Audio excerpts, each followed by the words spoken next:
don't have any idea what work she has done, what she has done as a person, the sacrifices that she's made, the games that she hasn't played. It's not about a favorite. It's about finding favor. The final episode of season 17, Sister Wives, aired today. I think today's January 8th, 2023. Either way, it was the third installment in this 3-part tell-all series. And there is a lot to discuss. But for now, can we just focus on Robyn? In this episode, Robyn had basically 3 minutes of uninterrupted time to share with us her opinions and thoughts on marriage, specifically a wife's role in a marriage. And it was really interesting. And I want to discuss this with you.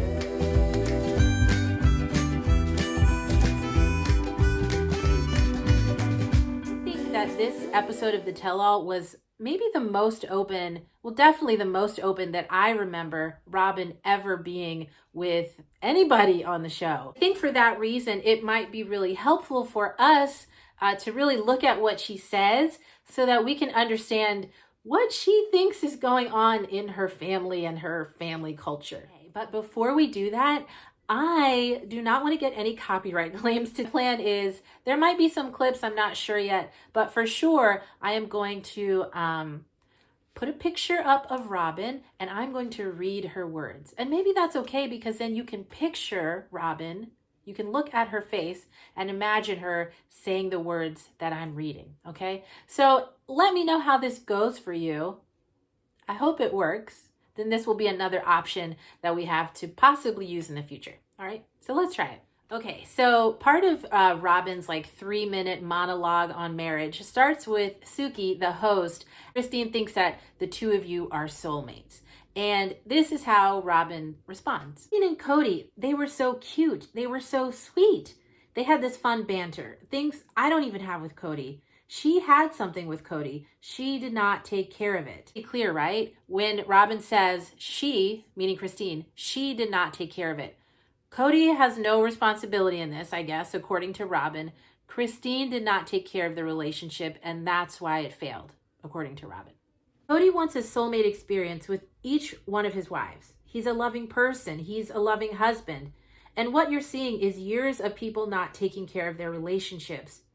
He's had wives reject him, affection-wise, because they're uncomfortable or they don't like it. That's not who they are.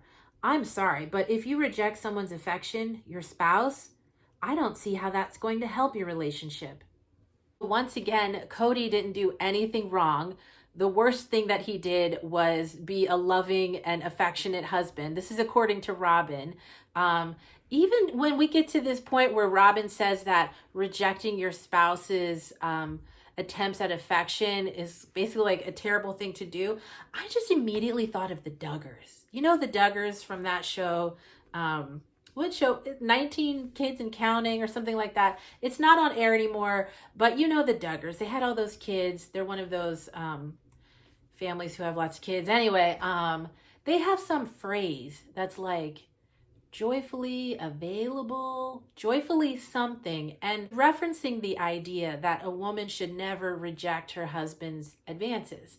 And that's terrible to say no to your husband. And I didn't know Robyn was like that.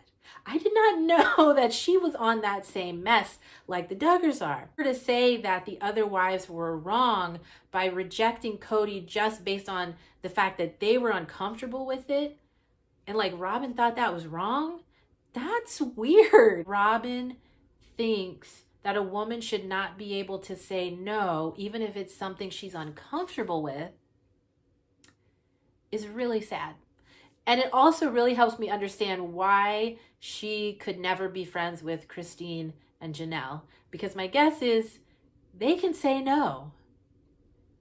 And that would never make sense to Robyn. Okay, back to Robyn. She continues in her thoughts on marriage. If you're sitting there just constantly nagging at your husband about what you didn't get, even though you have this apple in your hand, but you really want her orange, then how is he supposed to feel like you see what he's doing for you? How is he supposed to feel appreciated?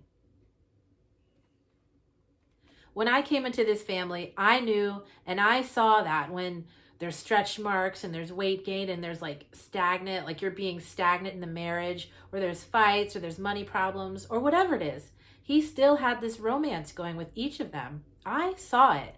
He had sweet things with each of them. I'm like, you had this opportunity, and why are you looking at my orange? You had an apple. It's not better, it's just different. I barely know what to say about this because this is so much. Once again, none of this is Cody's fault. It is all the wives' fault. According to Robyn, it's their fault for getting stretch marks and for gaining weight, for having finance problems and all what she said, whatever else it is, for wanting something that someone else has.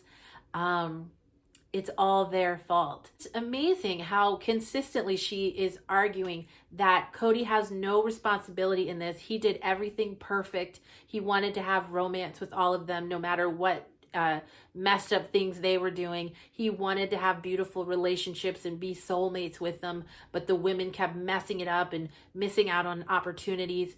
I am amazed that Robyn could go through this much of her life and still look at the world in this way. Robyn wraps up her spiel on marriage by saying this: they each have something with him that I do not have. I do not know how to sympathize with it other than I'm sorry when it's hard. I do understand. Relationships are hard. Get your butt in there and work it out. She's not talking about Cody. She's talking to the wives. It is completely their fault. Hearing Robyn say all of this in the tell-all within just a span of a couple of minutes, it's almost, I don't know, it's confirmation maybe. I feel like in order to survive in this polygamist plural marriage style situation that they have going on, you almost have to think like Robyn. The man can do no wrong, and all the work that needs to be done on the part of the women. And I think when I think of polygamous families, fundamental Mormon families that we see in the news and whatever, I think of the type of woman that Robyn is, the type of woman that would have that mindset that if there is work to be done, then the women must do it. And so it almost helps this like come into clearer picture, because they, even from season 1, have tried to set themselves apart from what mainstream society thinks of fundamentalist Mormonism. That's the part that didn't work.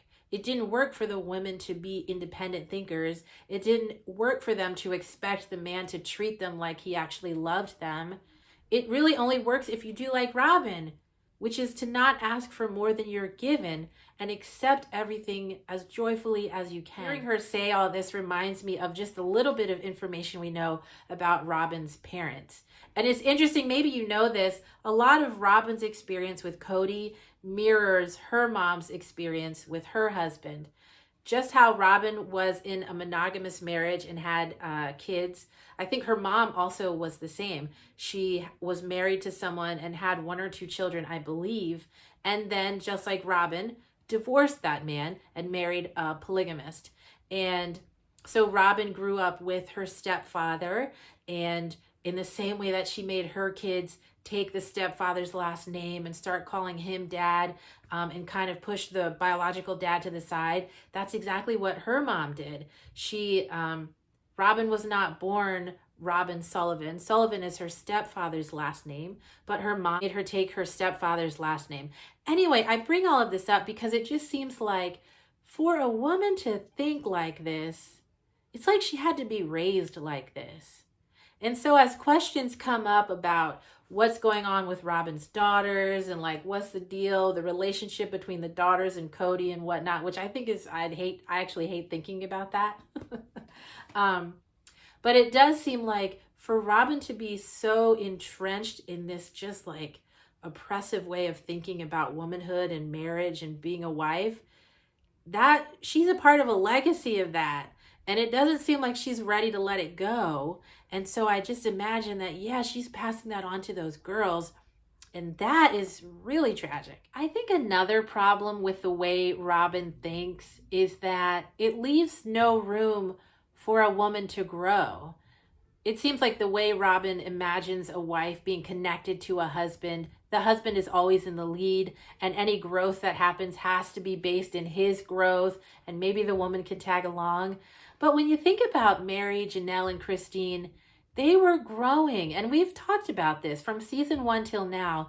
Their growth has been profound, and there was no room for that in Robyn's eyes. Seems like once Cody saw that there was someone willing to slow down, to wait for him to grow so that she could follow along, then he was not man enough to handle what the other women had to offer. Cody's not man enough to do this, and in some ways, he needs someone like Robyn, and Robyn needs someone like him. And I am not envious. Their relationship is tragic. To me, it's tragic. They might refer to themselves as soulmates. Robyn in season 1, episode 1, said that Cody was her soulmate. And they might refer to themselves as soulmates, but if your soulmate is treating you like that, it might be better to not have anybody. Anyway, let me know what you think. What did you think about Robyn in this episode? She had a lot to say. None of it was great. None of it was 21st century anything. It was very old-fashioned and disappointing.